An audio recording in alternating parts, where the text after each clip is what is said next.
Uh,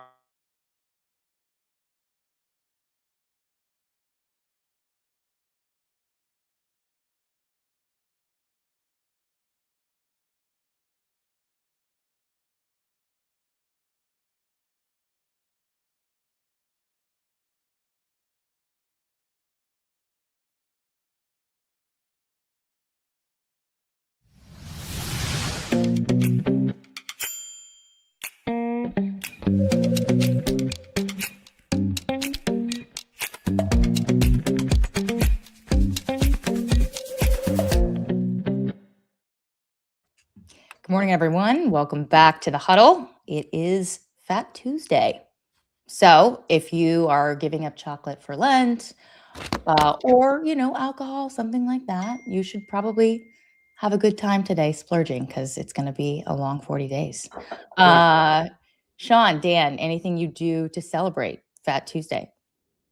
not since I got into my 40s. When I was in my 20s and 30s, it was usually a pretty good day, pretty good weekend. I once went to Mardi Gras and went to the Endymion Parade on Saturday, which is the kind of the big one. Yeah. You haven't lived until you have attended Mardi Gras. Yep. Yeah, I agree with Dan's assessment. I used to have fun on a Tuesday night, but now my Tuesday night is get into bed by 9:30 and maybe read for a second. Have you guys ever done the DC has this big like Mardi Gras scene where a bunch of lawmakers and folks from Louisiana? I did it a few years ago, went with Scalise and his team. It was kind of bizarre. I'm not going to lie. I was like, wow, this is interesting. But it's a lot tamer than it used to be when John Breaux. I mean, it's the state Billy of Louisiana, like delegation that throws this massive party. Yep. And I went to it in the kind of late 2000s. Mm-hmm. It was in Bourbon Street, but for DC standards, people let their hair down a little. Yeah. The John Breaux, Billy Tozan, late 90s was definitely not what it is today. Yeah, I don't think hair was the only thing getting let down. Went, so it was much later than that. But I don't think Mike Johnson's lighting it up like Billy did. Well, too bad I'm not on Capitol Hill because Scalise's office always has really good king cake. And I will say that's probably the best part of Mardi Gras is the king cake. So maybe I'll get some today. Maybe I won't. We'll see. Okay, guys, we have a great show for you today. A lot of really interesting stories percolating in the past 24 hours. We'll talk about Munich and the security conference 72 hours later. AOC turns out actually doesn't love her coverage. No shock there. We'll talk about that. We'll discuss this sort of fork in the road for Iran right now. The U.S. meeting with Iranian leaders today, a big moment that could signal a potential new path to a peace deal or a nuclear deal of some sort, or maybe a path to war/strikes in the region. We'll discuss the Texas Senate primary, which early voting begins today, I believe, and primaries March 3rd. President sort of weighed in on that. And then last night, Stephen Colbert announced that he couldn't have one of the Democratic candidates in the primary on his show because of FCC regulations. We'll dive into that because that's very buzzy. We'll talk about the SAVE Act latest and this missive the president actually sent a few days ago, but we haven't touched on, suggesting he might actually do some sort of executive order to try to enact some of the SAVE Act. I'm sure that will be caught up in the courts. And then, of course, we'll discuss the legacy of the Reverend Jesse Jackson, huge civil rights icon, passed away this morning, and we will reflect on his life. First, the day book, not a ton going on. Congress, again, still out on recess. The president has an ambassador credentialing at 2 p.m. He's got policy meetings at 4 and 5. But other than that, everybody's sort of going to be focused on this pair of big foreign policy meetings that are happening in Geneva, which is number one, like I just mentioned, the Iran meeting, but there's also one on Russia and Ukraine, which we'll talk slightly about. It's the same two people, by the way, basically doing both down the street from one another, which is just a wild thing in the abstract. But it totally is. Here Sean, we are. This is just how the president operates, though, right? If he likes you, he's going to put you on 5 million jobs. I mean, it's not just it's about trust. Yeah. He trusts Witkoff and he trusts Jared. Yeah. So it's not just whether he likes them or not. I think and obviously Dan Driscoll, the Army Secretary, is going over to be part of the Ukraine deal as well, which is a JD guy. So Let's save But it it's for really save it for the topic. I was just trying to think of like I was the assistant U.S. trader rep for 3 years. Spent a lot of time in Geneva because the WTO is based there, and I was just trying to think of the weather because it is a beautiful place to spend some time. And they said the second meeting was at the Intercon, which is where that was generally where we probably the default place where a lot of U.S. government stays, which is right down from where the U.S. mission to Geneva is. Yeah. So it's sort of like I was reminiscing as they were describing. I was just going to say, where are you going with this one, Sean? Okay. old Dan, at my age, we just talk about the old days. Going to say, apparently. I mean, speaking of the weather, it's going to be 55 degrees here, which is a celebration in and of itself. Please make the snow go away. I just want to grill chicken today. That's if I can do that today. Grill in the snow. I do it all the time. So what? Really? I don't know. I'm afraid I'm going to like. Can you grill in New York City? Yeah, well, in our new apartment, in the old one, we had a terrace and a barbecue. Yep. You're allowed to go out on the terrace, huh? Mm-hmm. I had a smoker too. Smoke ribs, fish. Yeah. Wow. I always thought that like there's a big deal about doing it in apartment buildings. Yep. All right. Well, back to the news. Guys, if you like the news. show, do me a favor right now and send a link to one of your friends who loves politics. Ask them to subscribe. This helps us get our numbers up, helps us get in front of more eyes. If you're already subscribed, like the show. And if you prefer to listen, follow us, subscribe to us on Apple Podcasts and Spotify. We really appreciate your support there. Just a quick word from our sponsor this week, Cozy Earth. I mentioned this yesterday. Great Valentine's Day gift. My husband is on his second pair of Cozy Earth joggers. I got him two because one was not enough. He's got this olive pair that is like super soft. They're called the Ultra Soft joggers. I wish I could wear them, but he's way too big. I can't borrow his clothes. But as Sean says all the time, he loves them. Dan, have you worn them? I did. I wore them this past weekend. Yeah. There you go. Awesome. Clearly need to get a pair. And if joggers aren't your thing, the sheets are fantastic. Unfortunately for me right now, they're in the wash. So I am back to linen. Not a good thing. And miss my Cozy Earth sheets. Need to get another pair of those. Guys, you can go to CozyEarth.com. Use my code HUDDLE for up to 20% off. Again, they've got clothes, sheets, great smelling candles. Don't forget the bubble cuddle blanket. Amazing. As amazing. If you could. As if you could. Amazing merchandise. Can't forget that blanket once you snuggle in it. Yeah, it's great. And thanks to our sponsor, Cozy Earth. Okay, let's jump into 72 hours after Munich. So, guys, this story to me, let's put up our first element, is just amazing. You basically have AOC complaining about her coverage. She calls up the New York Times while she's still in Germany, and she complains that this negative coverage is overshadowing her anti-authoritarian message. Here's a quote from the story. The way her performance was microscopically dissected through the lens of what it means for a hypothetical White House campaign frustrated Miss Ocasio-Cortez, 36. She said she worried her message was being lost. My reaction was boo-hoo. Okay, welcome to the big leagues. And Dan, I want to start with you on this because, you know, she is pretty media savvy. Not pretty, she's considered very media savvy, but I can't decide if this is a good idea or does this just show that she has thin skin and sort of elongate the story? Yeah, it was a horrible idea. It's now getting to the point where the kind of cover up is worse than the initial crime. Start with who she called. She called the New York Times, right?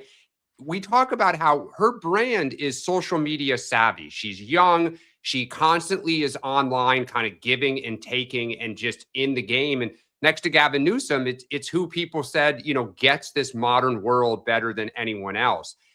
To argue that basically it's unfair that people are taking clips and sending them around in short snippets, like, duh, like it's pathetic and embarrassing for her to make this kind of whining argument that when your calling card is that you're kind of the party queen of social media.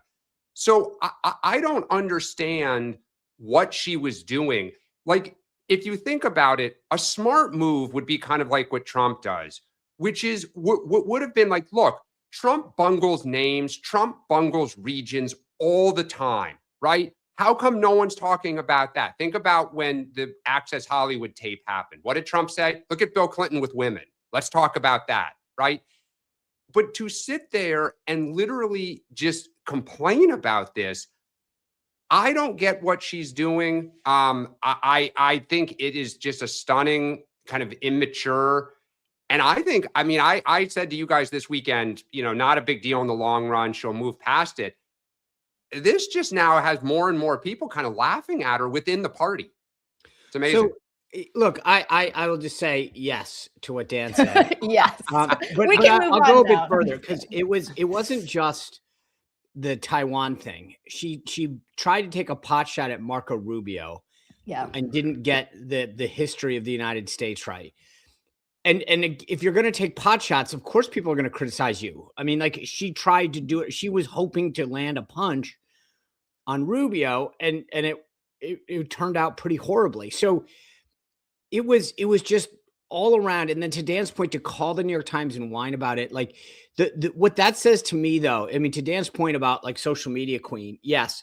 But here's the thing. She understood why she was going there, which was she was trying to show donors and DC Democratic establishment that I'm more than just a talking point and a social media video. Like, look at me. I can be on the world stage. I can carry myself. And so when she called the New York Times, I think this was an acknowledgement.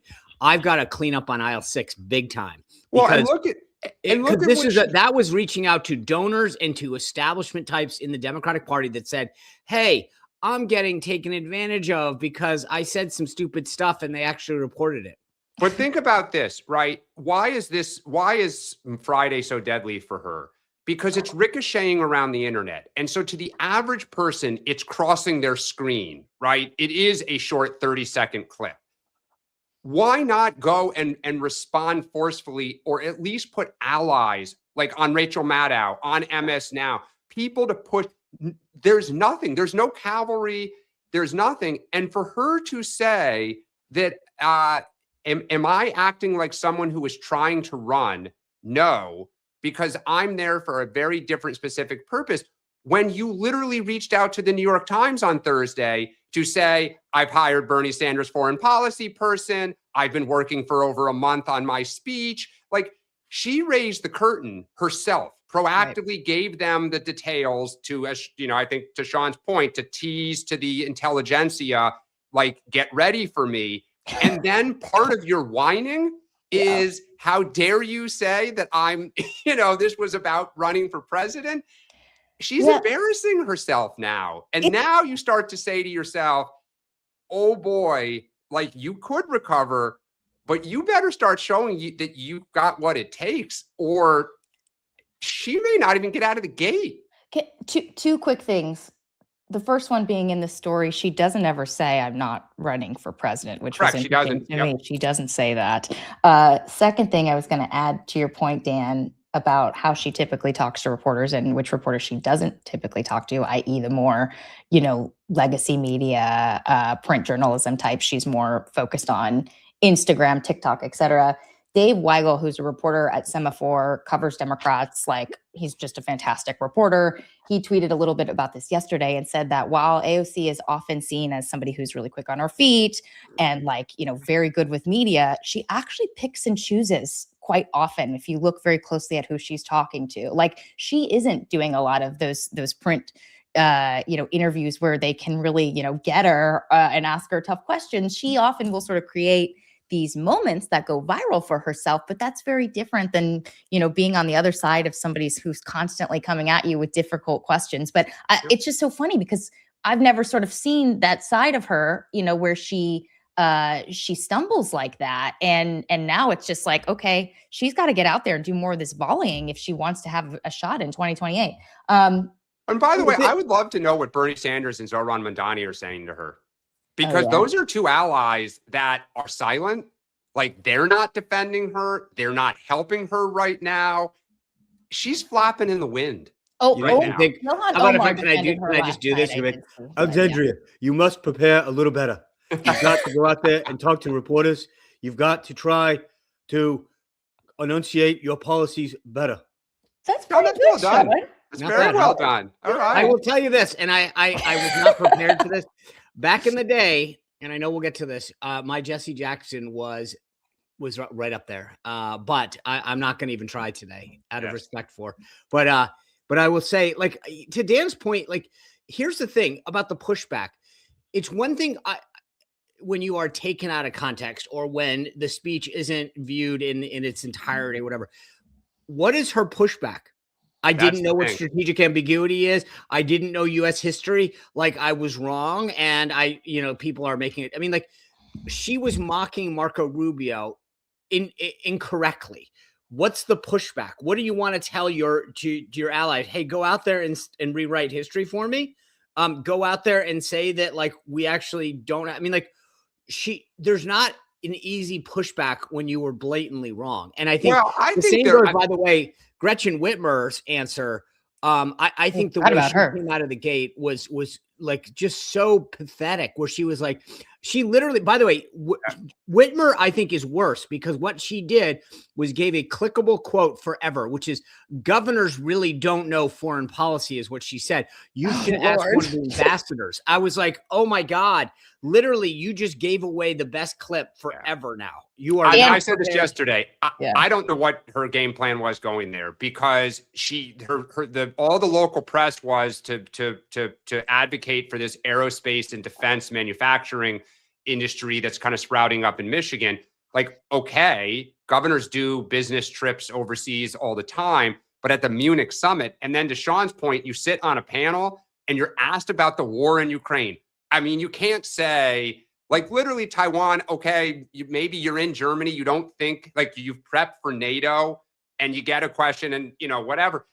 The war in Ukraine, to be like, yeah, I don't know. Like, I don't, kind of phone a friend. But it's not just, I don't know. This is why what she said was so damaging. She said, it's not like governors do foreign policy. So literally, to the extent when she runs, you're basically, the opponents are going to say, she's not ready. And Rahm Emanuel's comeback on both of them was kind of brilliant, which is, look, as a guy who's actually served in the Indo-Pacific, like, I know, but, I'm not going to say, like, it was like such the little, like, slapping, like, I'm not going to hit you, but I am. Well, and this is where, too, what's so fascinating about AOC is, I mean, I genuinely believe, and I have no knowledge of this, that the reason she kind of hesitated so badly was because she was like, shoot, it's ambiguity is the answer, but I don't really want to just say that. And she fumbled. So to Sean's point, if you're going to call the New York Times, just say, hey, look, I froze for a second about how to say this, but the policy is ambiguity.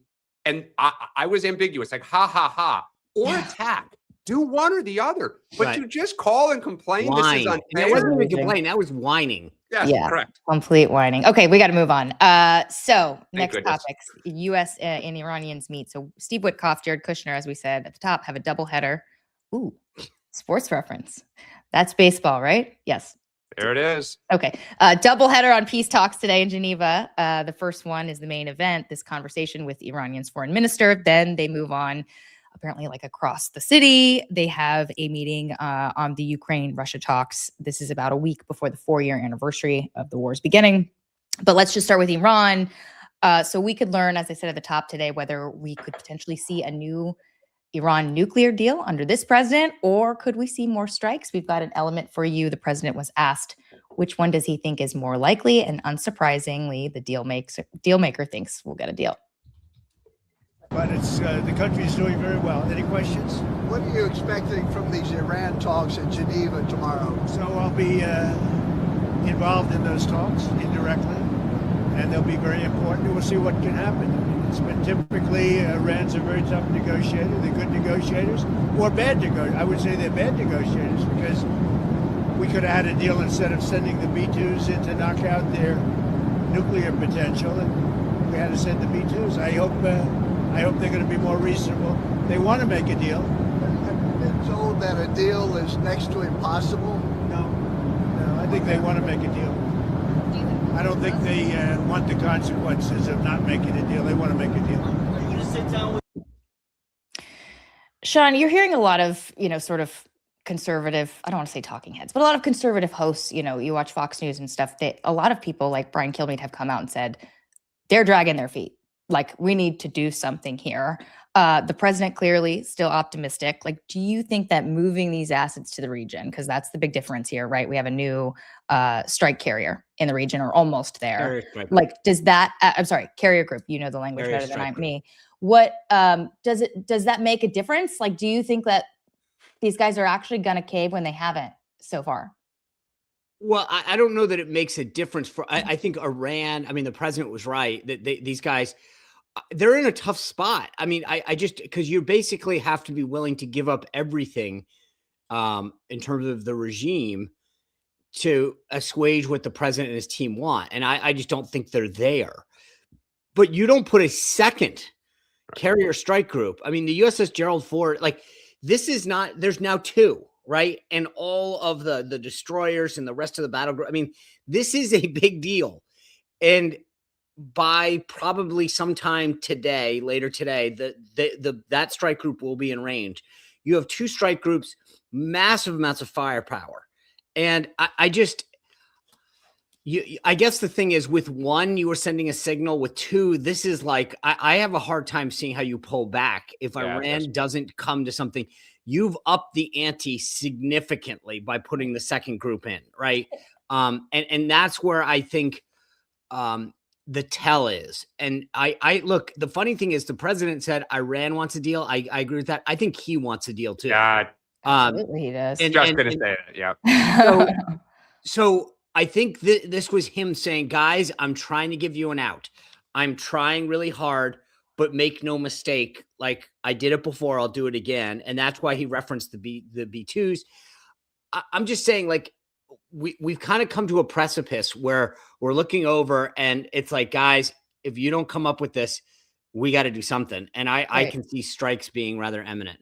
Because this feels kind of like what happened with Venezuela, right? Like, we kept moving assets to the region. And then, it's like, guys, like, if you don't do something, we're gonna hit. And I mean, it was different. We captured Maduro, but still, like, well, we also don't like know. A very Here's the thing. similar. After the meeting with Netanyahu, we never got a full readout of. You're taking my line, Spicer. I feel it. It's coming right through. I can see. Wait, what was the line? What was the line? I missed it.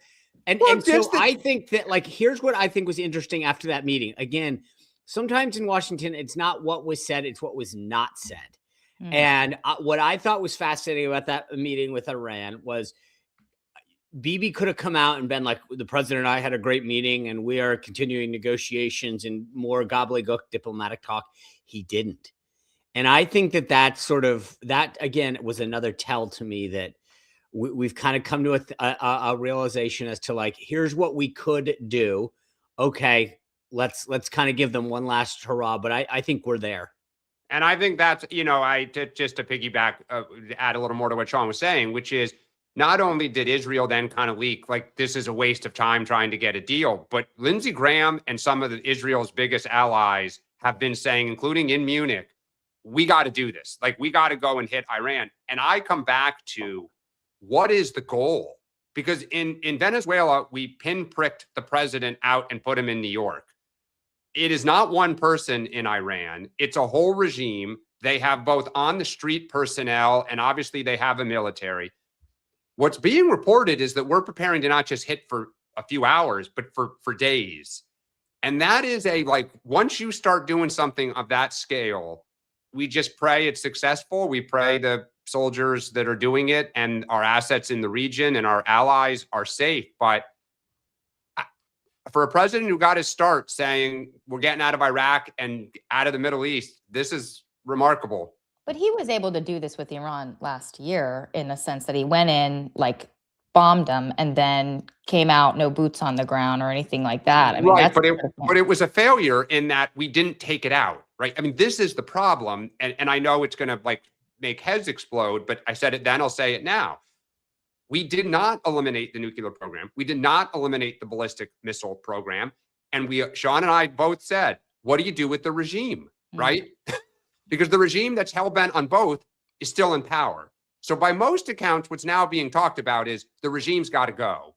Is it a domestic uprising? Well, we're going to try to do everything we can to help with the domestic uprising. But again, it's 80 million people. It's bigger than Texas. and it's got a lot of tools in its own tool belt. Just very briefly on Ukraine, because the 4-year anniversary is coming up next week. There's been 2 million casualties, hundreds of thousands of people who have died on both sides. The president said this was going to be the first war he came in and solved and helped bring to peace. Obviously, this is still continuing to be a problem. The president told reporters yesterday that Ukraine better come to the table fast.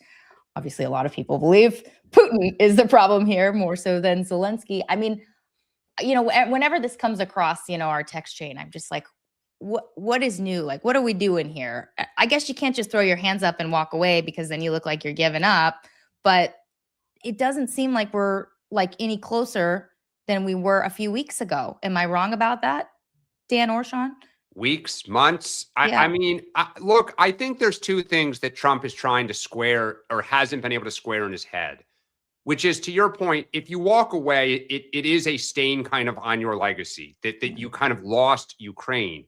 But on the other hand, the Trump view of the world increasingly is the kind of, what do they call it? The Don Road doctrine, that you kind of, we have our region, South America, North America, everyone out. China's going to kind of take the Asian region, and Russia's the king of the European region. He's not saying it explicitly, but he is saying it implicitly.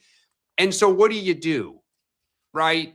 I mean, there are all these stories that we're readying business deals with Russia.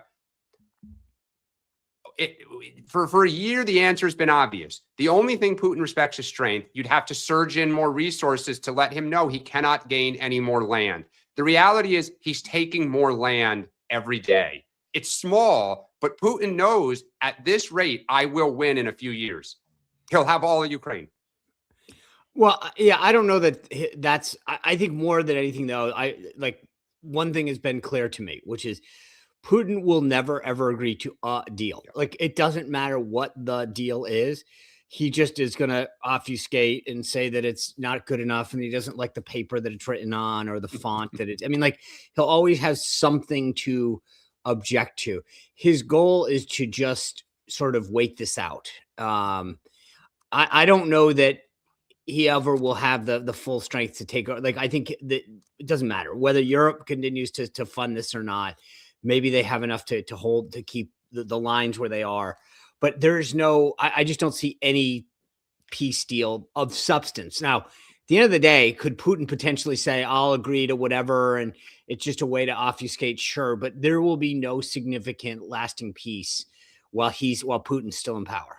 Let me ask you this, Sean and Rachel. Let's say Democrats win the House and Senate and put up $100 billion in arms sales and a surge to say, with Europe, Putin can't get another square inch of land. What does Trump do? He probably vetoes it. Okay, you think he does? Yeah. It would be an interesting showdown, because Vance would say no, and he's getting ready to run. Yeah. I don't know where Rubio and the Hawks would be. It's an interesting dynamic that we have. I don't know, because the thing that's interesting is, I don't know that the American people, if you go out there and sell, if you're the Democrats and you want to say, hey, by the way, our affordability agenda is sending, X billions of dollars to a foreign country to fight a war. I'm not sure that they want to do that. Well, my final question was similar, but a little different. It was just very quickly, is there anything short of sending money over to Ukraine that the president could do to stick it to Putin? I mean, a lot of Republicans, a lot of people are like, what can he do to just stick it to this? The only thing I'm wholly respect. What can he do without going back on his promise not to, continue doling out cash? The only thing I'm wholly respects is getting punched in the face. That's what I mean. The answer is, I know that, this is now going back several months, but there are some secondary tariffs that really will shut off. The other thing that Putin has to deal with are all the oligarchs that are trying to make sure that they still have access to money and funding and some of the black market stuff that comes from Russian oil. So there are additional things that he can do. Yes. And I think it's less public, but I do think there are some other ways to make Putin feel it internally. I'm sure Lindsey Graham would just love that. Okay, we got to move on. We have a meaty Texas segment that I want to get to here. So, okay, early voting starts, as we said, today. But if you're a Texas Republican and you were looking to President Trump to decide, how you want to vote, you're not going to get a direct answer. He was asked about this last night. Take a listen to what he said. Republicans in D.C. are asking you to endorse John Cornyn, but you haven't yet. Is there a chance you would endorse Paxton, and why haven't you endorsed Cornyn? I just haven't made a decision on that race yet. It's got a ways to go, and I haven't. He's a good man. John is I like all three of them, actually. I like all three. All three of them. Those are the toughest races. They've all supported me. They're all good, and you're supposed to pick one. So we'll see what happens, but I support all three. Involved in the We'll see what happens, but I support all three. Just two other. Can I make two initial points on Sure. this? One is listen to what that reporter asked.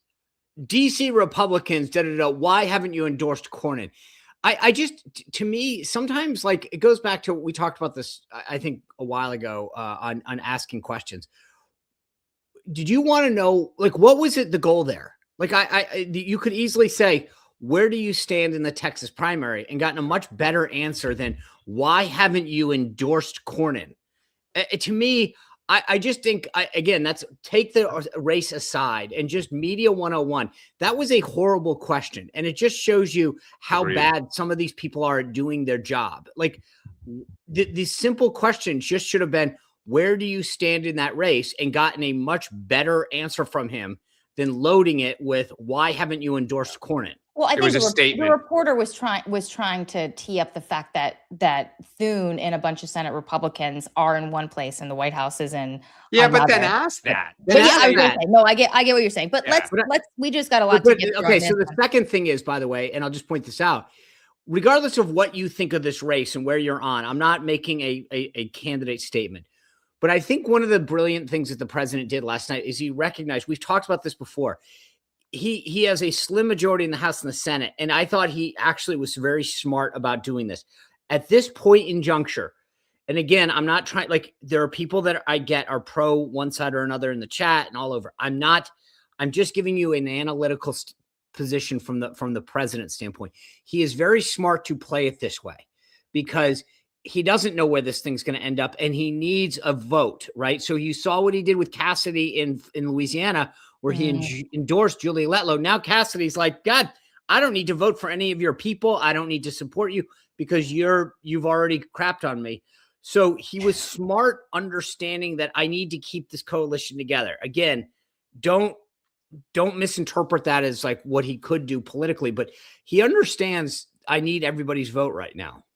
Let's bring up this Polymarket poll on the GOP Texas Senate primary to see where.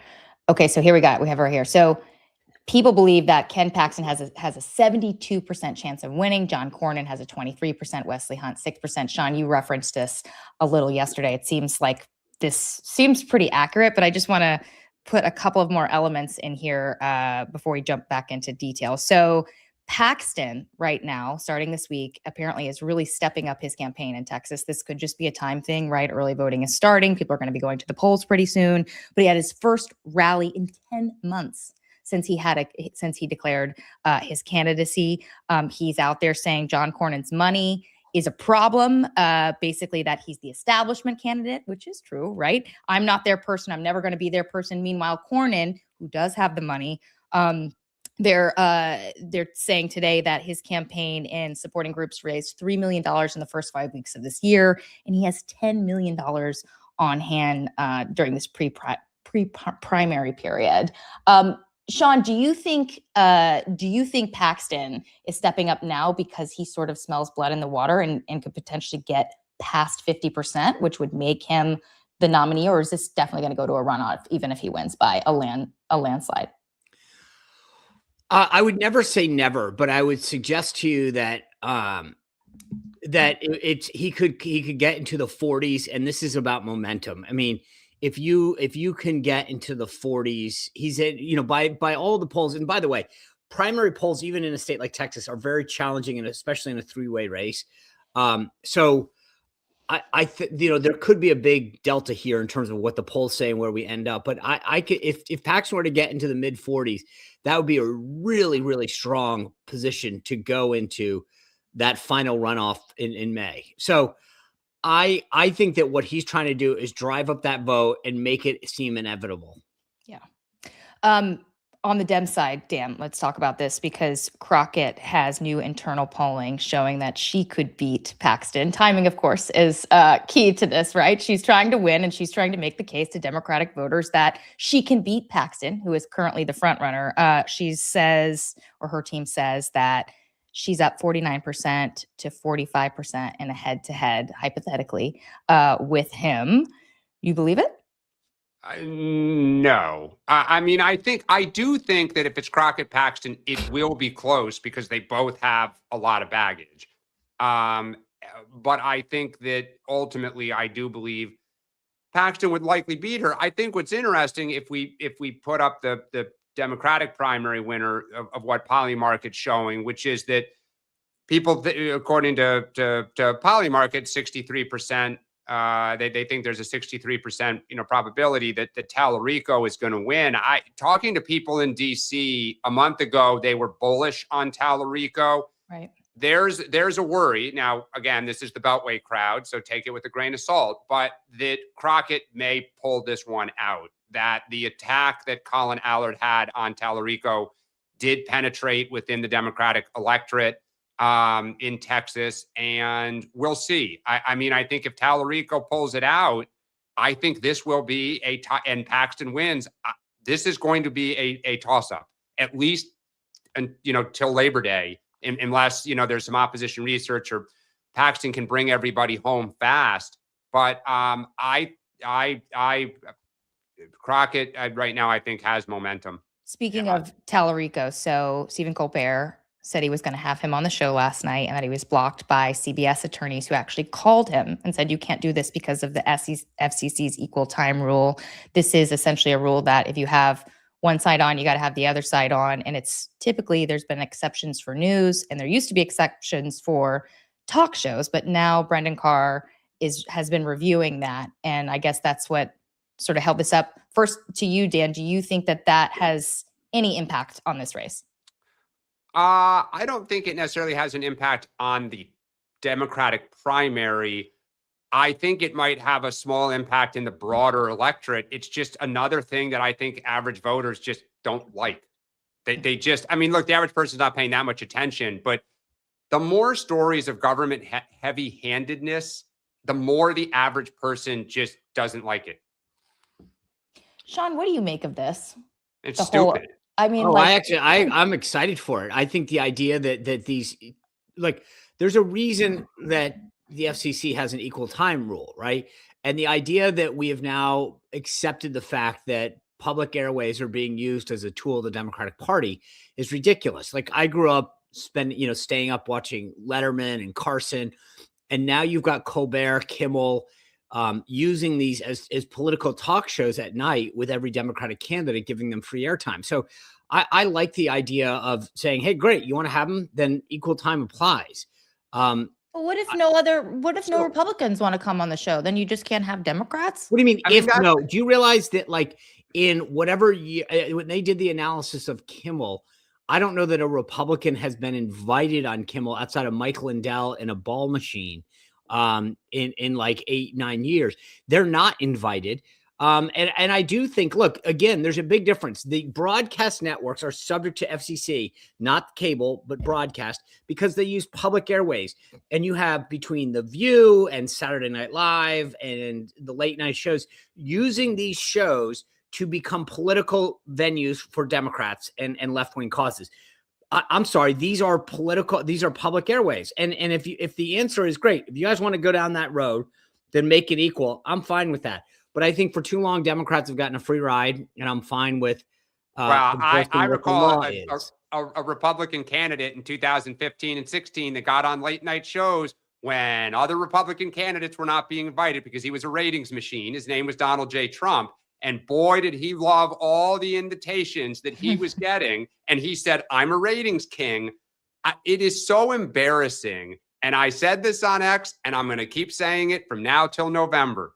Boy, I hope no one at the FCC put a paper trail together, because the Democratic investigative committees are going to be up these companies' rear ends about how much bootlicking there is to the Trump White House. It is going to be, I mean, we talk about a piñata for AOC, and I know Axios teased this morning. Mm-hmm. Boy, and here's the problem that all these companies have, right? Sources and methods in Washington are gossiped about all over town, right? When you're a lobbyist, when you're a head of government affairs, and you do something well and headquarters loves it, you over lunch tell your lobbyists, you tell your friends, and it permeates around Washington how people are getting results. Don't think that doesn't reach Capitol Hill and isn't being cataloged. Dan, what do you know that you're hinting all at these so companies, cryptically? All these companies that 6 months ago bragged around town about how they greased the wheel for policy action, oh boy, it's reached the hill. That sounds like a whole nother segment we're going to have to do at some point. But because there have been a couple, not just Axios today. I think it was NBC did a story about this. No, was it NBC? Yeah, NBC. No, MS. I'm sorry, not NBC. MS did a story about this yesterday. Anyway, clearly percolating in the bloodstream with Democrats right now. Let's very quickly, we got 2 more segments. Talk about the Save America Act. So at least one powerful Republican back in his district hearing from Republicans about the Save America Act. Fox News was trailing John Thune, the Senate Majority Leader, and he reiterated his commitment to putting this up for a vote, but it will be likely a procedural vote, not a vote up and down on the legislation itself. The filibuster, he said that he's not going to get rid of it. But the big thing people are sort of chattering about right now is this Truth Social post that the president put up on, I believe it was Friday night. Let's put that up here. The president suggesting that he may sign some sort of executive order on voting. He said there will be voter ID for the midterm elections, whether approved by Congress or not, ! Also, the people of our country are insisting on citizenship and no mail-in ballots with exceptions for military, disability, illness, or travel. Sean, do you have any insight into this? Because he has tried to do something similar before, and it's sort of caught in the courts right now, if I'm not mistaken. Like is this, doing the same thing again, or is this like another, legal justification that they think maybe will work better in the courts and help in November? Like, what are you hearing about this? I'm just curious. I think it's just an overall, I mean, as far as I know, and I don't have anything specific. I think there's an overall commitment to making sure that they keep the issue front and center. Okay. And also that they show the base. We're continuing to fight for it. We get it. We know you care about it. We care about it too. And we're going to continue to fight for it. Right. Because it is it's popular. Obviously, we've talked about that. A lot of polling showing. Well, by the way, I had 3 Democrats, as you guys know, like none of them wallflowers yesterday. Julian Epstein, Mike Nellis, and Johanna Maska. And I asked them, I just said, we went down a whole host of issues, but when we got to the SAVE Act, I said, let's just do this straight up. Save America is voter ID and proof of citizenship. So tell me, each one of you, do you oppose either one of those in principle, and why, if so? Not one of them. No. And Julian Epstein was the chief counsel for the House Judiciary Committee, longtime, bulldog, like very outspoken Democrat. Mike Nellis, very progressive, committed Democrat. Like, these guys are not wallflowers when it comes to the cause. But every single one of them agreed that we could come to an agreement. I mean, there was Mike Nellis was talking about affordability. And I said, okay, if Republicans agree, which they did in Georgia, for example, to make it very, either free or accessible, and made it, would you, and he was like, sure. So, okay, I think Republicans would be fine with that. Let's figure out, using the Georgia model, how to make sure that we make it more accessible, ensure that there's no barrier to cost or cost to barrier. But so the reality is that it is very popular. And I think that the president is right to focus on this and to fight for it, because it's common sense. And frankly, I find it insulting to blacks and to women to say, like, you can't get one. It's so difficult to do this because, women get married and so many times change their name, and they couldn't possibly figure out how to get an ID then.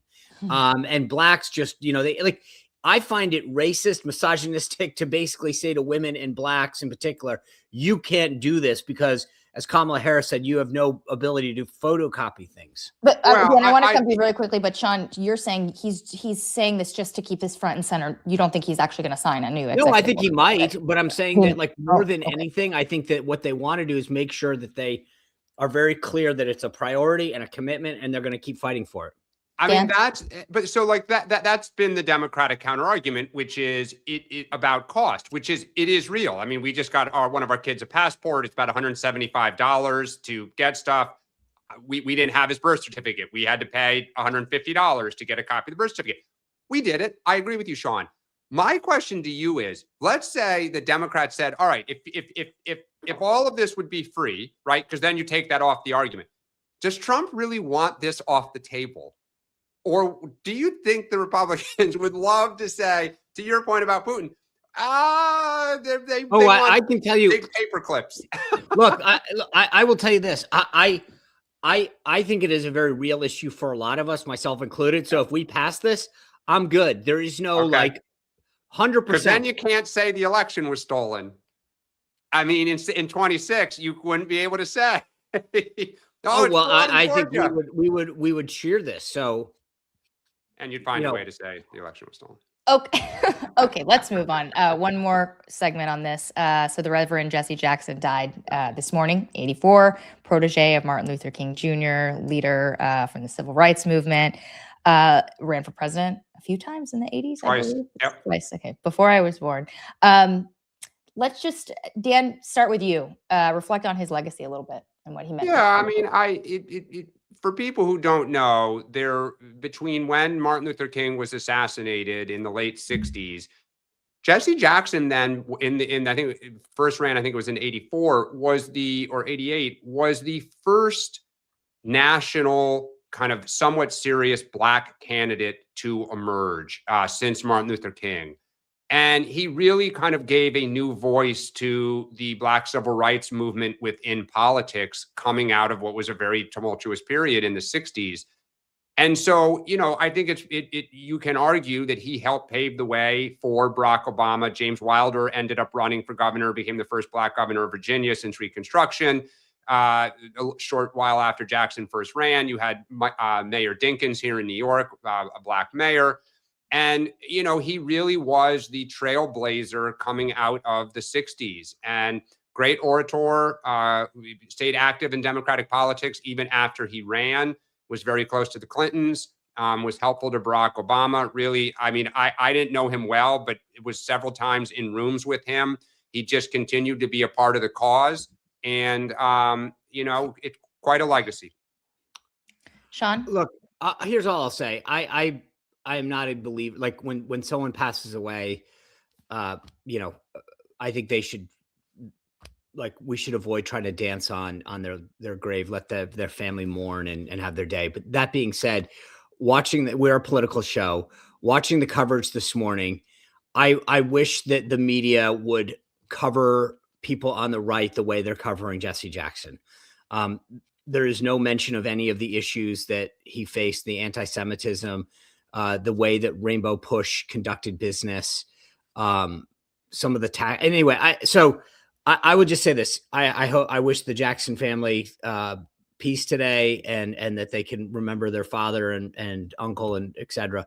But I just would caution some of the media, the way that they have fawned over this today and very one-sided, that when the next time that a conservative passes, think about how you cover this passing today. Does something in particular jump out to you, Sean? Like what? So well, no, I mean, again, I think about some of the people on the right that have passed away recently and how the media have covered them as controversial lightning rod figures.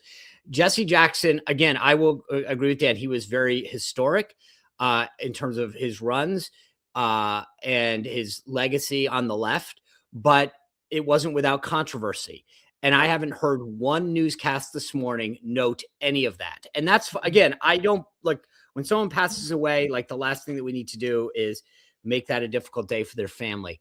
But I just find that the media, the way they cover people when they pass, is not equal. Versus what happened with Charlie Kirk, for instance. Yes. Charlie or Scott Adams. Like it's always about like the lead in the Washington Post and the New York Times. Controversial figure, yes. Controversial right-wing lightning rod, whereas Jesse Jackson is a historic figure, passes away. Again, look, when someone passes away and they're gone, like, I don't need their family to endure any further controversy or whatever.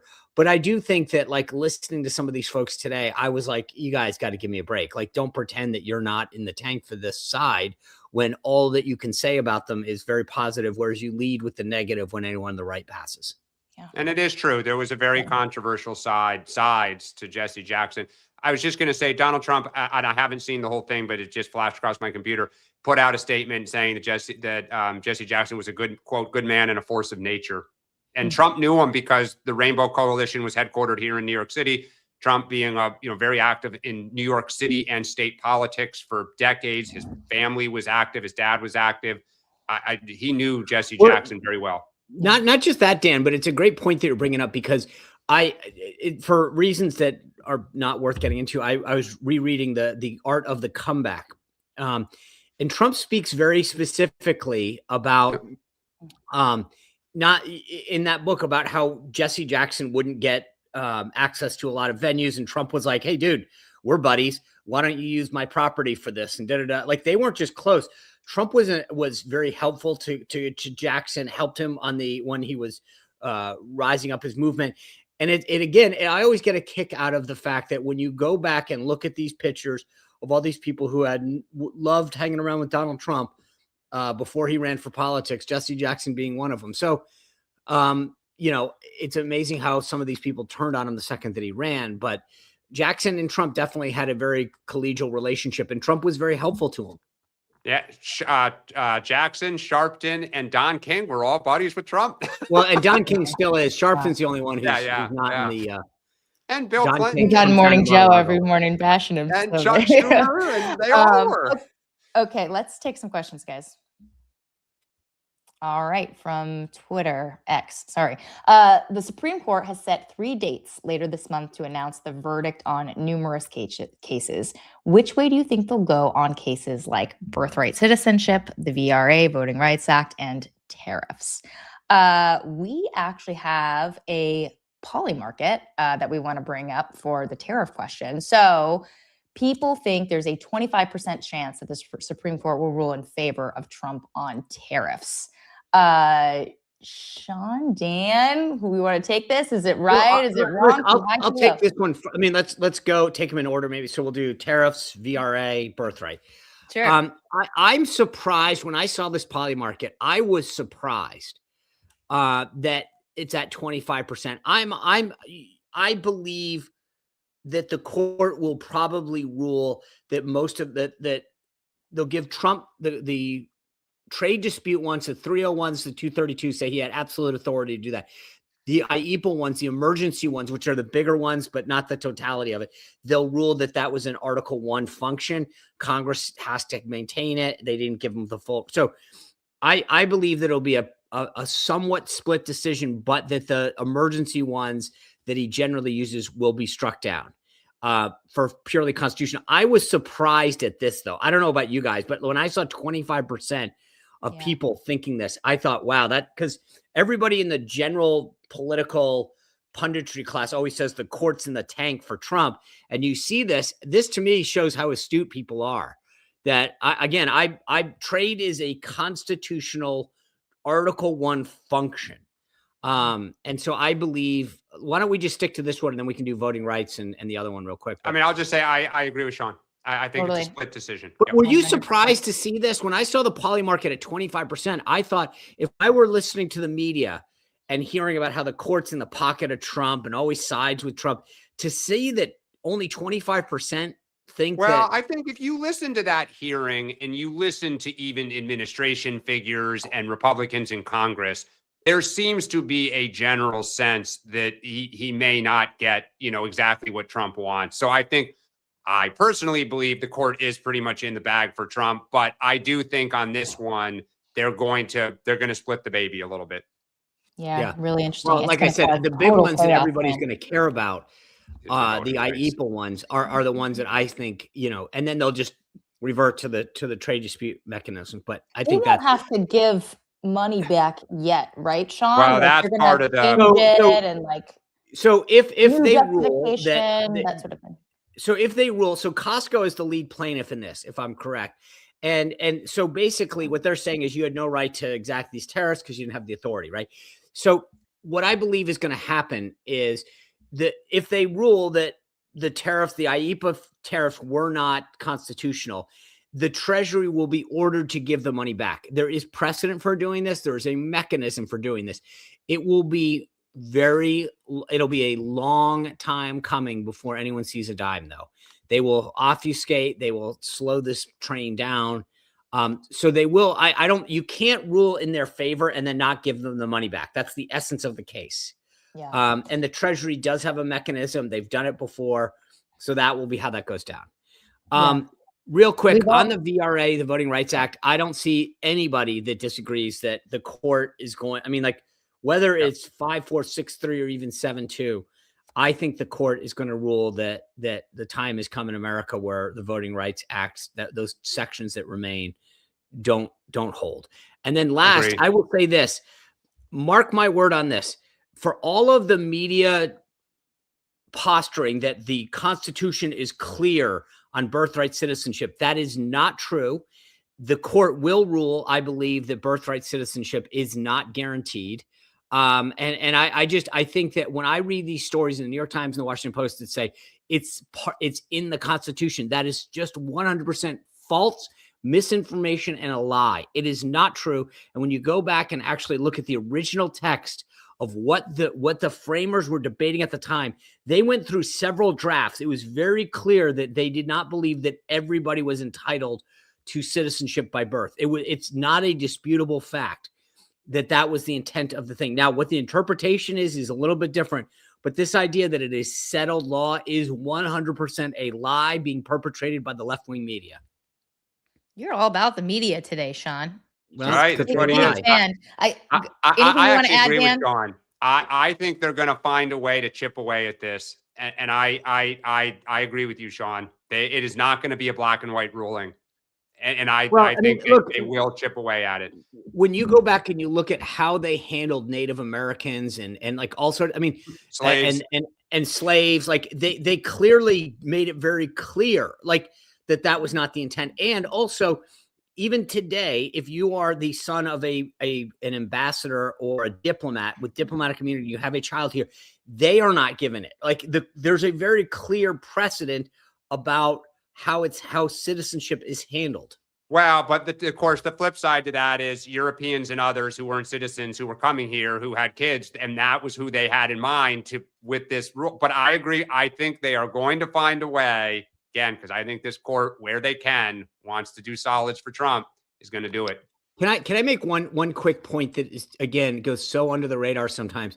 There is a story that came out a couple of weeks ago about the cottage industry that's developed in China to come over, have babies, and then go back to China. There's like hundreds of thousands of Chinese citizens that have dual citizenship because they've come here, been born here, and then brought back to China. Like there's so many things happening below the radar that just do not get any coverage that we need. And again, I don't know that they would even be subject to this, because it's whether or not you're subject to the laws of this country. Meaning if you come in on a visa, I would argue that you are subject to the laws of this country. Like you are legal. And that wouldn't be addressed under this case. Good thing they're Trump gold cards so that every rich person all over the world can just come in and have babies. Thank you, Howard Lutnick. Well, there is no gold card right now for a reason, because I think they recognize the legality, and that's not citizenship. Did they kill that, Sean? They totally killed that? I think if it's not, I mean, it's definitely on life support at best. It's up there with the 10% credit card cap. That sounds like something I should snoop around about. Okay, let's do another question. Okay, super chat here. Okay, is Zohran Mamdani legally eligible to be vice president? Kamala Zohran ticket? You know what? I don't know if the rules about the presidency apply to the vice presidency, except that, I mean, let's just say, for instance, it didn't. Then if Kamala were to die or become incapacitated or removed from office, Zohran would not be eligible. So if the Speaker of the House, were Mike Johnson, then Mike Johnson would become, he'd be next in line. So I can't imagine that you would take a risk of allowing the vice president to not be eligible to serve. So unfortunately, I think your fantasy of the ultimate Democratic ticket will not happen. Yeah. And I don't think Kamala is going to be our nominee. I still don't think that. But do you think he has long-term presidential ambitions? Don't know. I mean, look, once you get a taste for the spotlight, a lot of people don't want to let it go. Sure. Let's take another question. I will tell you one funny story. When we met with Bloomberg when he was mayor of New York early on, and by the way, Zoran Mandami was born in Uganda. I was just Googling that. Yeah, I think he's not eligible. That's right. He's not eligible. So yeah, that's not even a. It's not even. I just looked that up. Yeah. There you go. Okay. And but we were sitting there having this meeting with Bloomberg, and he was basically saying New York City mayor is probably, outside of being president, the most powerful position because blah, blah, blah. I mean, he's giving this whole recitation. So if you're Mandami, the question is, do you really what is next? I would argue that that being mayor is probably more important than being governor in New York. Yeah, definitely. It feels like a bigger spotlight, but he couldn't win statewide, could he? Who knows? Yeah. I would have told you 2 years ago. I would rather stay mayor of New York for 10 years than governor. I mean, he might. I mean, look, you just never know. All right, guys, that's all the time we have. Thanks for joining us. I meant to mention this at the top of the show. I will mention this at the top of the show tomorrow. Don't forget, we have our State of the Union special next Tuesday. We will be talking before the State of the Union. We'll have it on through the show, and then we'll digest it with y'all after. So mark your calendars. And join us. Yeah. What do you got going on today, Sean? Trump pollster Jim McLaughlin will join us to break down all of the latest. So we'll find out where things stand. You should also ask him about the New York gubernatorial race. He's isn't he working with the Republican? What's his name? Why can't I think of his name? Yeah, Blakeman. He's working with Blakeman. Yeah, all right. I'll bring it up. For sure. That he's super happy that Stefanik dropped out. Okay, guys, we'll see you tomorrow at 8:30.